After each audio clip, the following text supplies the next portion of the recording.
have ventured in the forest, eager to explore. And now the winding fairy path shall guide you to my door. This magic moss and shrubbery, 3 decades in the making, fully charged to get your fandom quaking. So, fly, fools, come hither to discover, meet and play. Your heroes approaching, just mere seconds away. Ladies and gentlemen, please welcome Leung.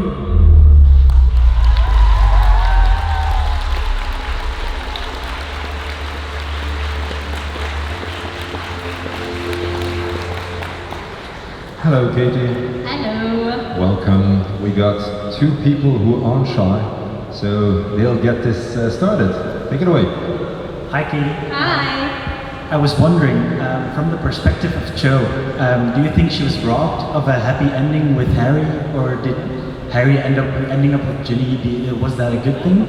And second question, did you take anything from the set? Okay, first question. I think she was robbed of a relationship with Cedric because he died, obviously. I'm not sure it would have worked out with Harry.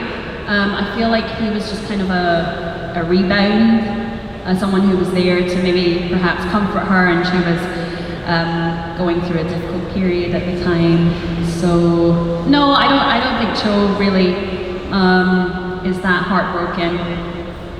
You know, especially like we get to see her at the end of the movies when she kind of has this exchange with Harry, like a little smile, and I think that was good closure between them. And in answer to your second question, I did steal something during the 4th movie from the Yule Ball, but it was such a crap object. It was just, I could have stolen anything, and I stole this like plastic spoon from the Great Hall because they had laid out all this incredible crockery and cutlery for the Yule Ball scene on the tables with all the incredible food. And yeah, the spoon looked really shiny and heavy and expensive in the movies, but actually it was plastic. And that's what I stole, and I don't know where it is now. It probably wasn't worth anything, but yeah. Thank you. Thank you. Yes, go ahead.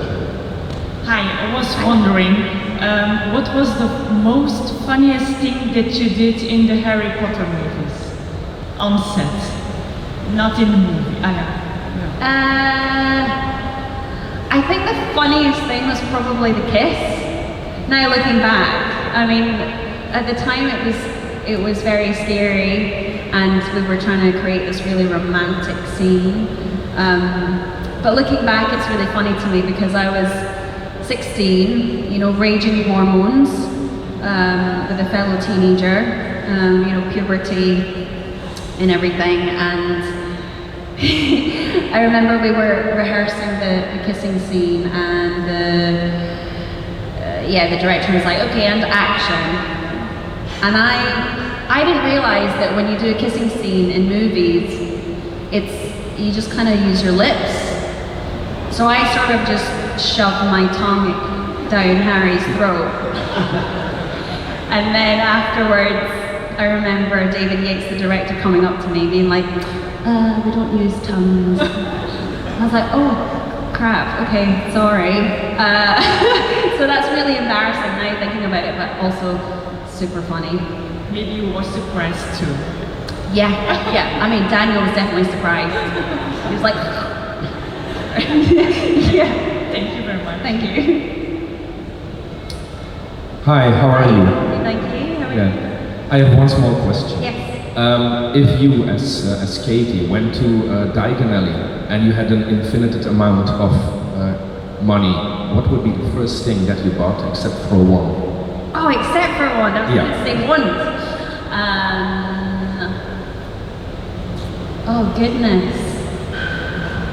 Goodness, can you remind me, like what? you can buy. Probably candy. Yeah. All the sweets. Yeah. All the sweets. All the brooms. Not all the brooms, but I'd probably try and find the one that was right for me. Yeah, it's not a good thing giving me all this money because I always, I never know what to do with too much money, really. So yeah. It's hard to choose. It's really hard. Yeah, I know. It's really hard. Okay, thank you. Thanks. Hello. Hi. Who would you say of the cast that resembled the character they played the most? Ivana Lynch playing Luna Lovegood. She's just the epitome. She's just Luna.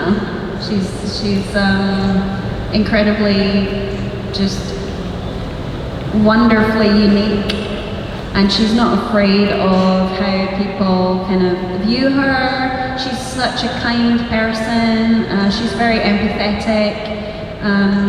And sometimes she has like really original ideas in her mind, and she's just so refreshing, just as a friend, as an individual. Definitely her. Yeah, thank you. Hi Katie, Hi. how are you? Good, thank you. How are you? Thanks. Cho Chang made me realize that I was a Ravenclaw, so thank you. And I got to be a Ravenclaw. So, did you get sorted in your house, or what are you? Yeah, so I took the test, and I'm a Gryffindor, which I was not that happy about. I wish that I was in Ravenclaw also. I think in my heart I'm still a Ravenclaw, but I've taken the test twice and I'm a Gryffindor. So, Sometimes it's shown. Sorry? Sometimes it's shown, let's say. Yeah. But you're brave, I know. Thank you. Thanks. Hi, Katie. Hi. I just want to say you look very beautiful today. Oh, thank you. So my question is, if there's anything you could change about the character, Cho Chang, even if it's storyline or just outfits or something, what would you have changed in the movies? I think I would have changed a lot. I think that she didn't get as much of a backstory as I would have liked, because she was going through a lot as well. But I understand that there are so many characters whose narratives are perhaps more important in the story, and so when they made Cho the snitch in the movies and not Marietta, it didn't really bother me at the time. I was just very grateful to be a part of the series, but the impact that had, and people kind of then going on to blame her or saying that she was the snitch, even though she was forced to drink the Veritaserum, people don't really talk about that bit. They just go, she was a snitch, I hate her. And I think that's really unfair for her character, and especially because she's one of the few kind of ethnic minority characters in the show. It would have probably helped if that wasn't the case. So I think that's what I would have changed. I would have maybe stuck with the books. I think you're right. Okay, Thanks. Hi. Hi. I'm going to ask an Arcane question. Oh, yes. So you voiced Caitlin. Yes. How did that process feel for you? Because voicing animation is very different from real life acting. Yeah. And how excited are you for the second season? Oh my god, I'm so excited. I just did some recording for season 2 of Arcane a few days ago, and I can say that it is looking really good. It was a project that I went into without knowing how big it was going to be, how incredible the animation was going to look. I'd heard of League of Legends before because my brother's a huge gamer, and I used to be a big gamer as well, but I never played it. So I kind of I did it because I knew he was a big fan. So I was like, yeah, I'll just do it. You know, I have time. And these guys sound, you know, the creators, they sounded really nice. So I remember them sending me just photos of Caitlin and saying, oh, this is the character you're going to play. And I was like, she looks really cool. So I, went into the recording studio and did a couple of lines. And then during that process, like, you know, it was just me and the mic, and that was kind of strange because I wasn't really sure what they wanted, and I wasn't sure, you know, with the storyline, I didn't know what they were talking about when they were talking about Piltover and just all these kind of different jargons that are in relation to League of Legends. So I was a bit confused about what I was doing and saying, and then once the animation came in and I was able to see some sketches, I was like, oh my god, this looks really cool. And then when it came out last year, was it last year? I was just blown away. Voice acting is so special and different because I don't have to think about my face. I think especially as a woman in the industry, you're always thinking about how do I look, which is kind of unfair, but that's kind of the way it goes. So with voice acting, you can just let loose and kind of do crazy things with your face and make really funny noises sometimes because of what they ask for, like 101 ways to breathe. You know, that's what I was doing the other day.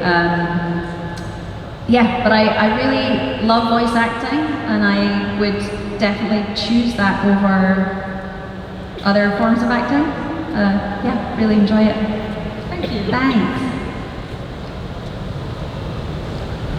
Hi, Katie. Hi.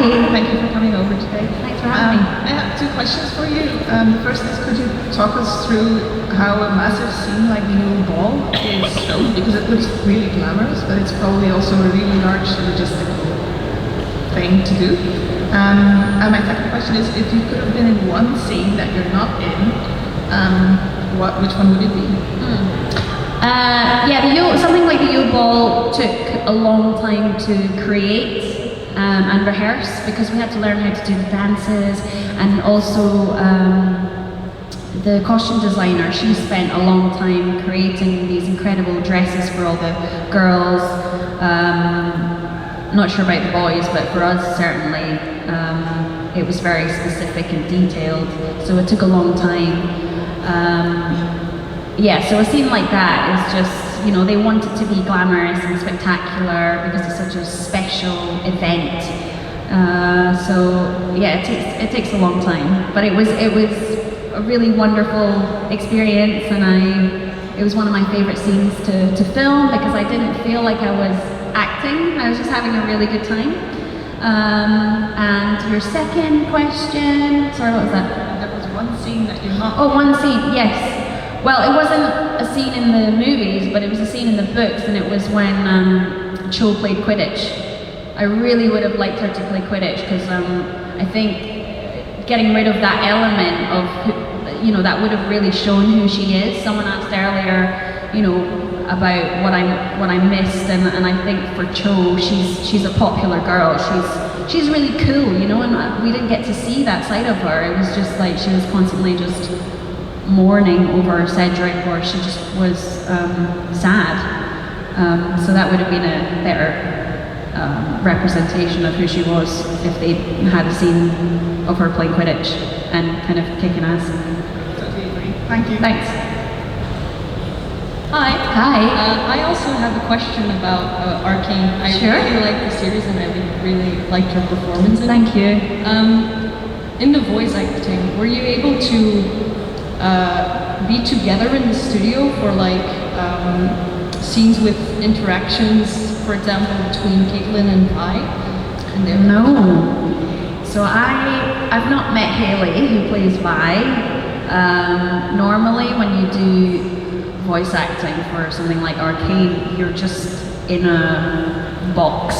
So you have the producer on one side, of the room with the glass pane between you, and then it's just me and the mic, and then a monitor with the lines or the animation.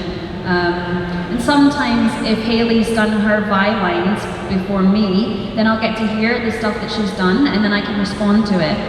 But most of the time there's a director on the screen who will just say the lines to me, and then I have to respond. And not that they're not like great actors, because I'm sure they could kind of give me a performance if they wanted, but I think they try and keep it neutral.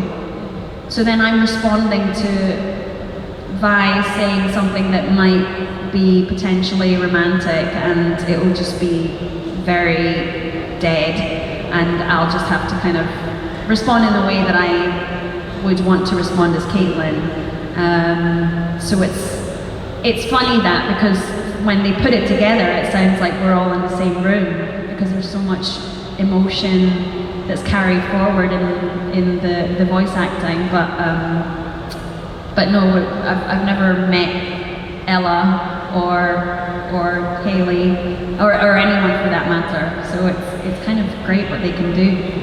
Alright, then I really want to compliment you on it, because I really like the chemistry between those two characters. Thank you. Yeah, I mean, yeah, I'm sure that's, yeah, partly me, but also obviously the work of lots of other people too. Yeah, don't want to take the credit for all of it. But yeah, thank you. Thank you. Thanks.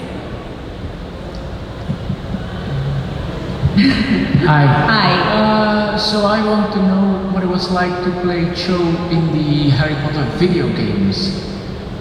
Oh, that was a long time ago. Yeah, that was strange. Yeah, I mean, it was really cool that she was in a video game. I think I did the voice acting for that many years ago, so I can't really recall that much, but I think I remember thinking, wow, this is really cool, because I think they asked me to do a couple of spells, and I hadn't even done that in the movies, so it was a real opportunity to actually do something, so that was pretty cool. So I just remember having a good time. Okay, thank you. Thank you. Hi. Hi. My question is, like, if you could trade places with any other characters in Harry Potter, who will it be and why?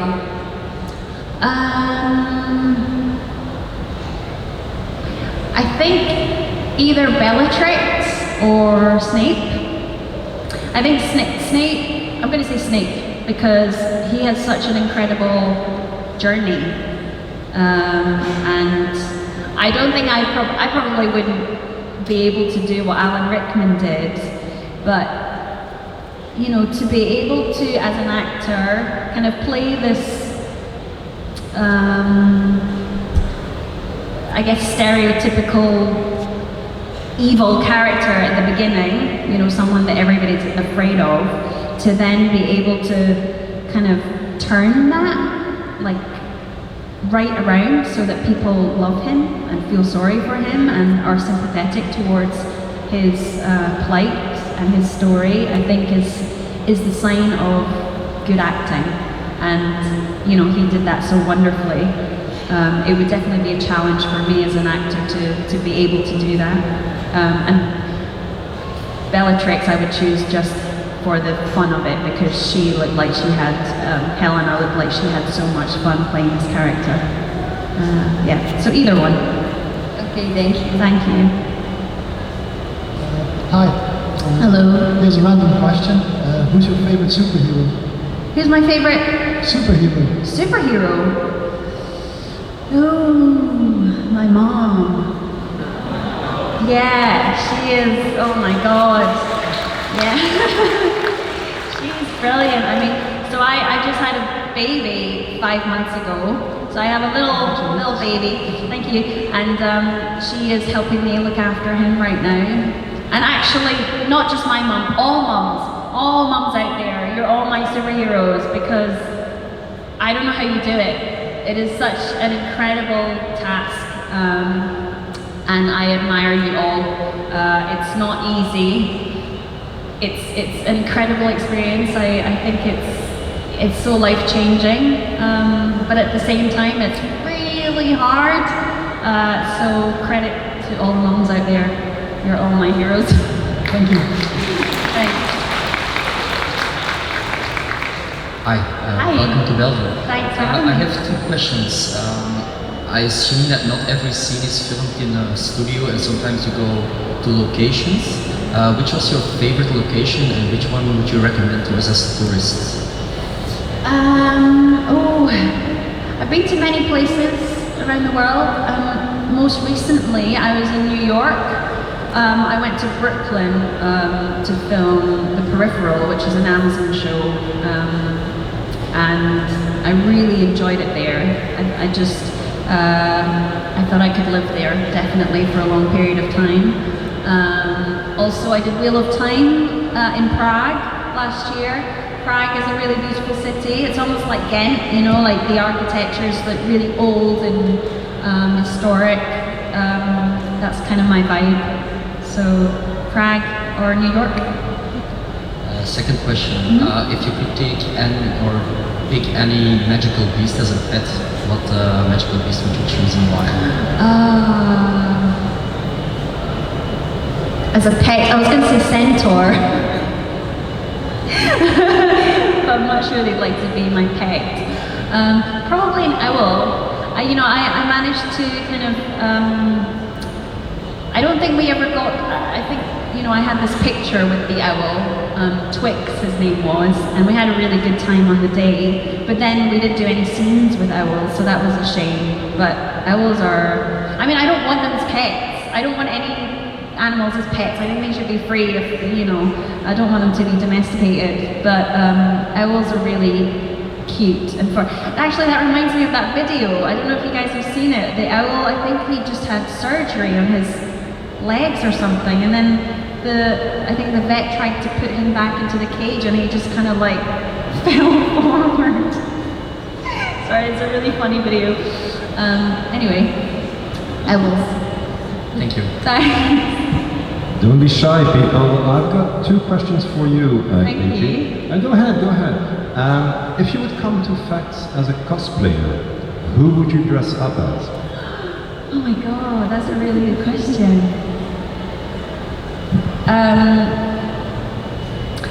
I think I'd dress up as Caitlin because I just did some recording of season 2 and she has some incredible costumes. She looks really good. I can't say any more, but I would love to dress up as Caitlin. I think her costume's really cool. For tomorrow? If it's not too late. Yeah. I think you're quite a Harry Potter lover. What's your favorite story and why? Sorry, say that again. I think you're quite a Harry Potter fan. Yes. What's your favorite book and why? Which Harry Potter book? Movie, I think Prisoner of Azkaban, because it got really dark and I like the transition between the first 2 movies, it being more kind of focused and having an audience for young people, and then the third one, I was just like, whoa, this is scary, even for me. So film-wise, I think the third one, but book-wise,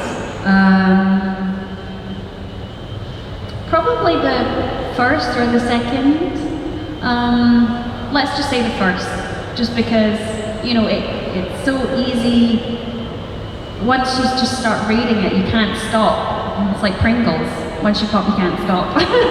And it's like that with the first page. And I remember having not read it for a long time, and then my little brother, he's 13 now, but when he first started reading kind of non-picture books, I remember digging out the first one to him and starting the page, and I was like, oh my god, this is incredible!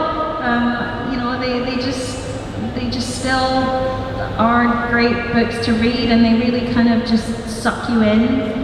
And my brother just kind of lost interest in the second page and he ran off to play with his toys, but I was just kind of still reading on. So I would say the first one. Thank you. Thank you. Hi.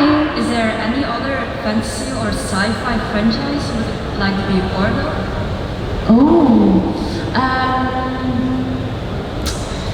Yeah, the thing is I haven't been watching many things recently, just purely because I haven't had time to.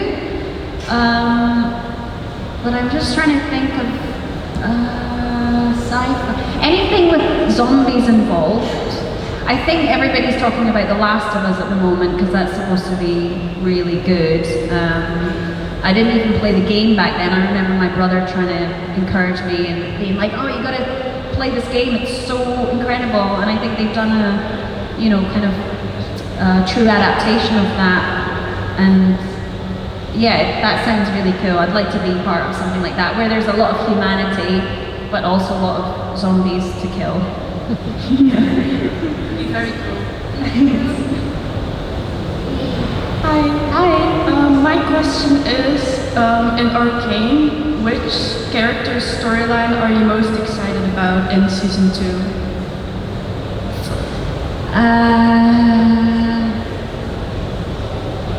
I think I'm excited mostly. I'm just trying not to give anything away, but I think with season 1 for Caitlin, I felt her pain in season 1. She had there was a lot of kind of weight on her shoulders. Kind of to do the right thing. She's kind of like, she's a justice warrior. She wants to do things correctly and she wants to do things for the people. She believes in equality and justice and all these things, and and obviously she's a bit of a goody two-shoes in comparison with Vi, and I think we get to see a different side of her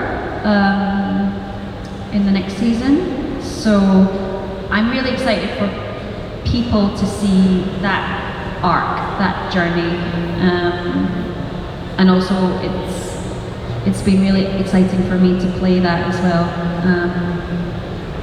Yeah. Thank you. Thanks. Hi. Hi. Were you a Harry Potter fan before you got casted? I thought I was. I would say yes to an extent, but having been to so many Comic-Cons where I meet you guys, who are the true kind of fans, I'd say that I've got nothing on you guys. But yeah, I was definitely a fan. Like I said, the books were so incredible, and they really kind of give you a chance to create your own world inside your head and be imaginative, and I think that's really important when you're growing up. So yeah, definitely. Thank you. And second question, what was your motivation to audition for the role? My motivation to audition was shopping. So when I saw the audition it was on TV. They said, oh, there's an open audition for this character. She plays the love interest of Harry. And I didn't see this, my dad saw this. And I remember him coming through and asking me, oh, do you want to go to London? Because I was living in Scotland at the time. And he's like, do you want to come to London? Go to London to audition for this part in this Harry Potter movie. And I was like, no, don't be ridiculous, Dad. I've never acted, ever. I have drama in my school. London seemed so far away at the time, and I remember doing my art homework, and I was like, I don't have time for this. And he said, well, it's on a Saturday. He's like, I'm not working, you're not at school. Let's just make a day trip and go down. And then he was like, oh, we can go shopping if you change your mind. I was like, yes, let's do that. So that was the motivation to audition. Yeah, and also once we arrived, my mum, who was living south of London at the time, so not south of London, but south of England, Brighton. She also came up to London to be with us on that day. And my mum and dad hadn't seen each other for a long time. They were divorced, but my 16-year-old self still felt hopeful that they would get back together. So when I saw them together, I was like, oh my God, they're gonna get back together. I don't care if I get this part or not. And I remember it getting really cold while we were queuing for the audition.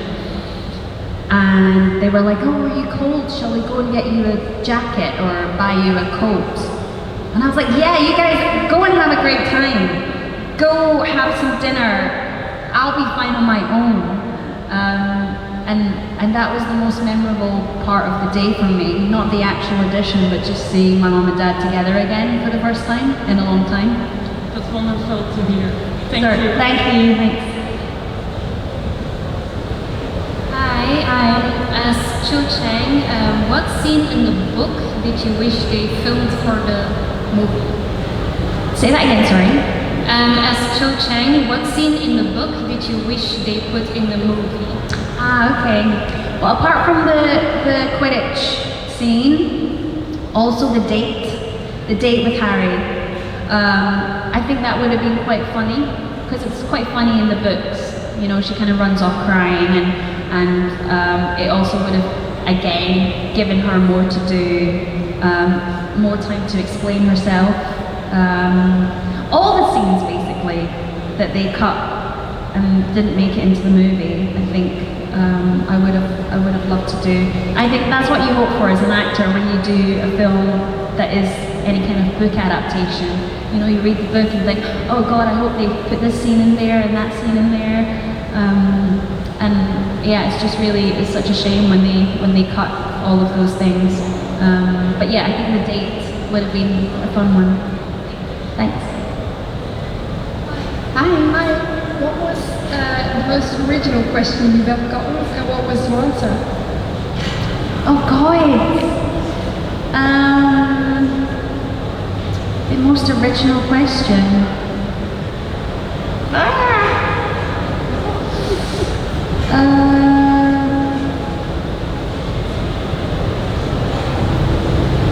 My mind's blank. I don't know. That's a really good question. That is the most original question I've ever gotten. And my answer was, I don't know. Thank you. Thanks. Oh, hey, bye. Hi. Hey. Yeah, I'm not, okay. It works? Okay, sure. I have two questions. One being, what type of dynamic do you think Caitlin and Vi will have in the upcoming season? What kind of, what, sorry?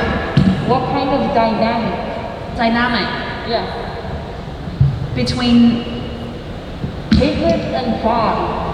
Oh, I can't tell you that.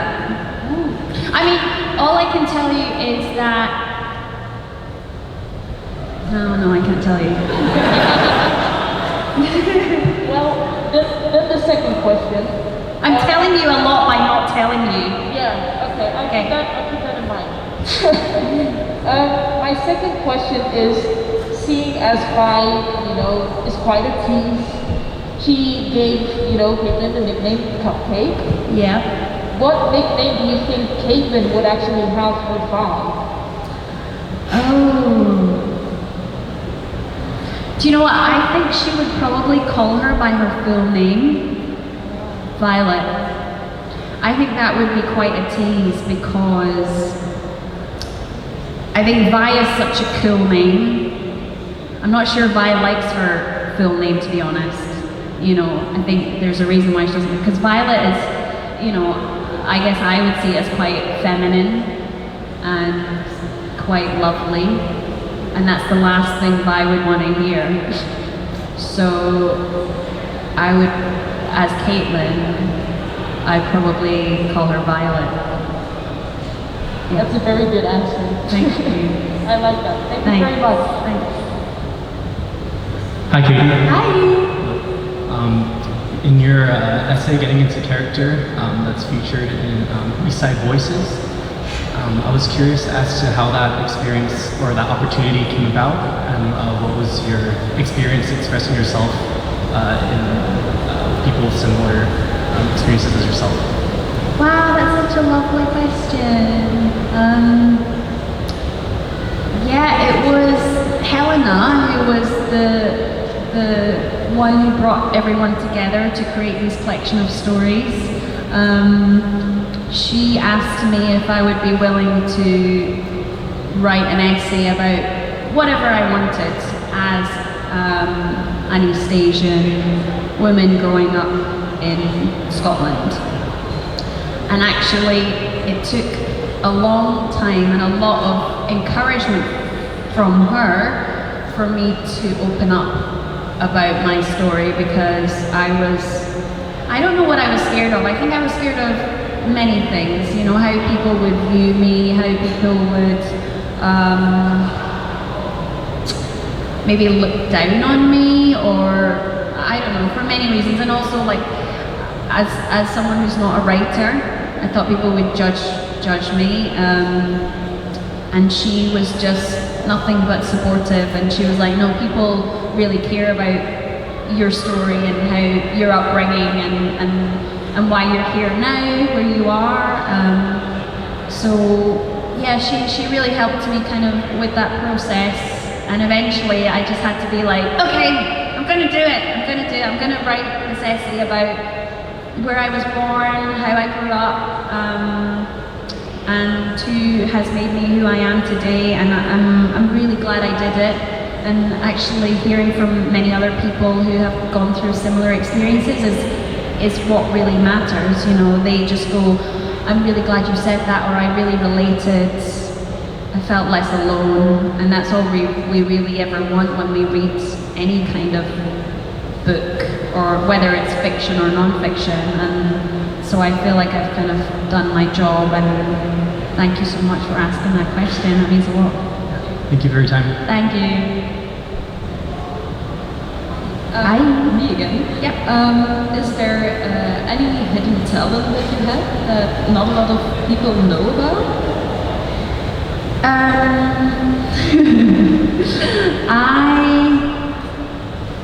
I mean, it's not a talent, but it's something I'm quite proud of at the moment. So do you know Duolingo?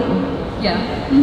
So I am on like an 890-day streak on Duolingo. Yeah, so my partner is German. So ever since I met him, actually, it's a funny story because I met my partner in Belgium. So I was at the Brussels Comic Con a few years ago, and I went on a beer tour, and that's where I met him, and we drank a lot of Belgian beer. So thank you, Belgian beer. And then, yeah, and now we're together and we have a little baby, so thank you, Belgium. So because I met him, I've been trying to learn some German, and I have to say after 890 days, I'm still really not very good. Yeah, that's really impressive. Thank you. Hi. What would you do with the Elder Wand? What would I do with the Elder Wand? The Elder Wand. Elder Wand? Yeah. What would I do with the Elder Wand? Please remind me what I'm supposed to be doing with the Elder Wand. Okay, but what does it do? It's the mightiest wand, so you can do anything. So I can do anything? Any spells. Oh my god. Can I cure world hunger with that?